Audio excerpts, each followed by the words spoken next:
আমি না এমন একটা গান মাথায় এসছে যেটা গাইলে আমি আজকে রাত্রের দিকে না এক্ষুন দিকে ট্রোল হতে শুরু করবো। ও মধু কারো মনে আছে? সেটা এখনই মাথায় এলো। ওকে, আবার ভুলে গেলাম লাইনটা। প্রথম লাইনটা কি ছিল? হে you, you are my love, জানো তুমি। একসাথে, hey you listen to me, you are my love, জানো তুমি। তুমি তুমি তুমি করে লাল নীল স্বপ্নের ভিড়, দুজনেই কাছাকাছি, বালু জল জুড়ে আছি, হতে চাই একলা নিবি। একসাথে, I love you, I love you. একসাথে, oh Madhu, oh Madhu, I love you, I love you.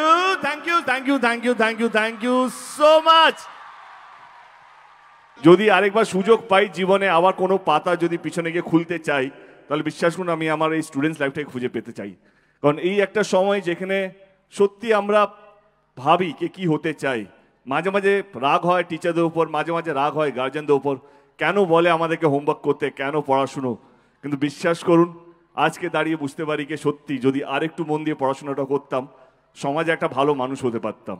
এই সময়টাকে হয়তো অনেক রাগ হবে, অভিমান হবে, হিংসে হবে অন্যের উপর, কেন ফার্স্ট এলো, কেন আমি ফেল হলাম, আমি তোর থেকে বেশি পড়ি। বিশ্বাস করুন এই একটা সময়, এই যে 10 থেকে 16 বছর বা 18 বছরের যে সময়টা বয়সের, সেটা ইজ দ্য প্রিমিয়াম টাইম। জীবনে প্রচুর সময় আসবে, ভালো মন্দ খারাপ, কিন্তু এই 10 থেকে 16-18 বছরটা জীবনে ফেরত পাবে না। যতটা পারবেন এই সময়টাকে ইউজ করবেন পড়াশোনার মাধ্যমে, কারণ এইটাই ভিত জীবনে বড় হওয়ার, এইটাই ভিত। যদি দিদি হতে চান তো এই একটা সময়, আমার মতন বা যত আইপিএস এখানে বড় বড় মানুষরা আছেন মঞ্চে উপরে, যারা আমার চেয়ে অনেক বেশি গুণী, অনেক বেশি সমাজের জন্য কাজ করেন, এইটা হচ্ছে বয়স। এইটা বয়স না এখানে পৌঁছানোর জন্য। এইখানে যদি আপনারা চিন্তা আপনার ঠিক জায়গায় ইউজ করেন, বা আমার কথা শোনেন, আপনাদের গার্জেনের কথা শোনেন, দেখবেন আপনারাও একদিন একদিন এই মঞ্চে বসে থাকবেন। হয়তো আমরা উপরে থাকবো, এখানে কোথাও বসে থাকবো, কিন্তু আপনারা এখানে থাকবেন। এইটাই হচ্ছে সেই বয়সটা।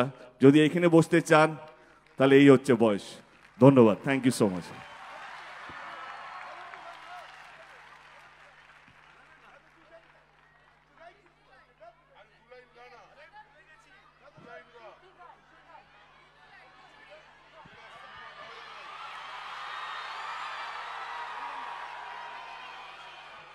খাদানের গান